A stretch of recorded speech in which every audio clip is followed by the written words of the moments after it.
அனைவருக்கும் ஆத்மிக் ஞானகுருவின் அன்பு வணக்கங்கள். ஐஸ்வர்யம் தரும் ஐப்பசி மாதம். சகல ஐஸ்வர்யங்களையும் தரக்கூடிய ஒரு அற்புதமான மாதம் ஐப்பசி மாதம். புரட்டாசியை போன்று இதுவும் மிகச்சிறப்பான ஒரு மாதம். இந்த மாதத்தில் உள்ள சிறப்பான வழிபாடுகள் என்ன, அதனை பயன்படுத்தி நமது வாழ்க்கையில் நாம் எப்படி ஜெயிப்பது போன்ற பல கருத்துக்களை இந்த பதிவுல நம்ம பார்க்க போறோம். பொதுவா ஐப்பசி மாதம் அப்படின்னா காவேரியில குளிக்கணும் அப்படின்னு சொல்லுவாங்க. காவிரியில ஏன் குளிக்கணும் அப்படின்னா, இந்தியாவில் உள்ள எல்லா நதிகளும் தன்னை புதுப்பித்துக் கொள்ள காவிரியில் வந்து நீராடுவதாக ஒரு நம்பிக்கை. மற்ற நதிகள் எல்லாம் தங்கள் மீது படித்துள்ள பாவங்களை நீக்கி கொடுக்கிற ஒரு அற்புதமான நதியாக காவிரியை பார்க்கிறது. எல்லாரும் போய் கங்கையில குளிக்கணும், குளிச்சா பாவம்லாம் போயிடும் அப்படின்னாங்கன்னா, எக்கச்சக்கமான பாவங்களை கங்கை சுமக்கிறது. அந்த பாவங்களை எல்லாம் எங்க போய் போக்குறது அப்படின்னா, கங்கையே வந்து காவிரியில் குளிப்பதாக நம்புகிறார்கள். அப்படிப்பட்ட ஒரு அற்புதமான நதி வந்து காவிரி நதி. ஐப்பசி மாதத்தில் காவிரியில் குளிப்பது ரொம்ப ரொம்ப நல்லது.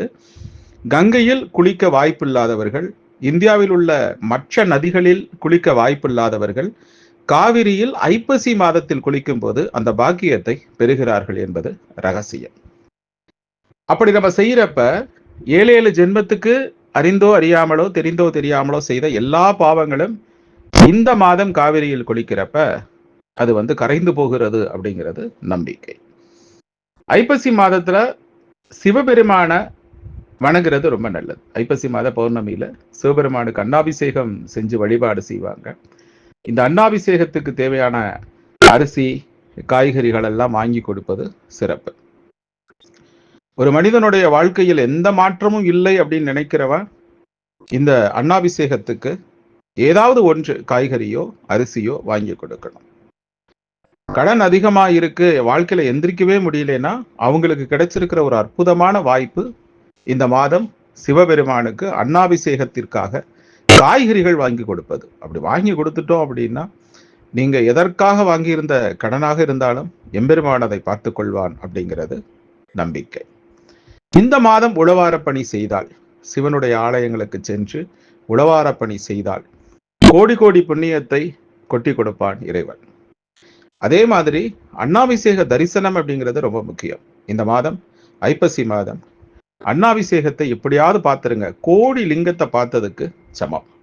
ஐப்பசி மாதம் வரக்கூடிய பிரதோஷம் மிகச்சிறப்பு. பிரதோஷம் அன்று எப்படியாவது சிவபெருமானை வணங்கி அந்த நாள் முழுக்க அசைவம் சாப்பிடாமல் இருந்து மாலை நேரத்தில் எம்பெருமானை பார்ப்பது நல்லது. இன்னொரு ரகசியம் ஐப்பசி மாதத்தில் வரக்கூடிய துவாதசி திதியில பெருமாளை பார்க்கறது ரொம்ப நல்லது. துவாதசி திதி அன்றைக்கு பெருமாளை போய் மாலை நேரங்களில் பார்த்து வணங்குவது அவரது வீட்டில் சகல ஐஸ்வர்யங்களையும் கொடுக்கும். ஐப்பசி மாதத்துல ஐஸ்வர்யம் பெருகும் அப்படின்னா மிகப்பெரிய ரகசியம் ஐப்பசி மாத துவாதசி அன்னைக்கு பெருமாளை பார்க்கறது. எப்படியாவது பார்த்துடணும். நீங்க சாயந்தரம் பார்த்துட்டா போதும், வாழ்க்கையில் இருக்கக்கூடிய பொருளாதார பிரச்சனைகள் அனைத்தையும் தீர்த்து மிக உயர்வான ஒரு உயர்வினை அவர் கொடுப்பார். ஐப்பசி மாதத்துல வரக்கூடிய வெள்ளிக்கிழமைகள், ஒரு வெள்ளிக்கிழமை கூட தவறாமல் மாலை நேரத்தில் மகாலட்சுமியுடைய படத்திற்கு முன்னாடி ஒரு 6 நெய் விளக்கு, மொச்சை, வெண்மொச்சை, பச்சை நிற பட்டு, சின்ன பட்டு துணி வாங்கி வச்சு மகாலட்சுமியை வணங்குவதன் மூலமாக சகல ஐஸ்வர்யங்களையும் மகாலட்சுமி கொடுப்பார்.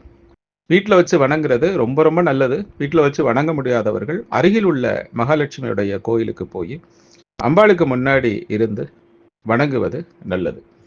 இந்த மாதிரி நைவேத்தியங்கள் வைக்கும் போது அதன் குடும்பத்தில் உள்ளவர்கள் மட்டும் சாப்பிடணும் அப்படிங்கிறது ரகசியம். அதையும் பின்பற்றி ஐப்பசி மாதத்தை சிறப்பாக பயன்படுத்துங்கள்.